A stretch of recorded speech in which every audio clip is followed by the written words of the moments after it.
که څومره مینوال چې دی که نه دا ویډیو ګورئ دا زمونږ د پی ټی آی سخ ورکر دی په 7 نومبر چې کله د ټرمپ وګټله نو دوی په 3 ورځو کې به موږ عمران خان راځاده وو ټرمپ ویل عمران خان راځادوي نو ما ورته چې لکه شرط خو نه لګو جرمانه به ولګو که نه جرمانه به ولګو که په 3 ورځې ما ورته یو میاشت کړل مال په 7 دسمبر کو عمران خان په بنیګاله کې آزاد شو د جیل کې نو زه به د پروګرام د میانو کوم او که په 7 دسمبر باندې صاحب چې دی ستاسو په جیل کې نو بیا به د پروګرام کې بس 7 ستمبر دی نن او د هر اومنو ډېرې علتې ټکې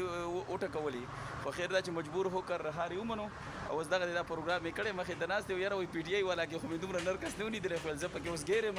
مجبور هوکر ویل راغلی یم پکې نو بس تاسو خپل کمنټ وکړئ چې دا دې سړي ښه کار کړی دی چې دا جرمانه یې منلې ده که نه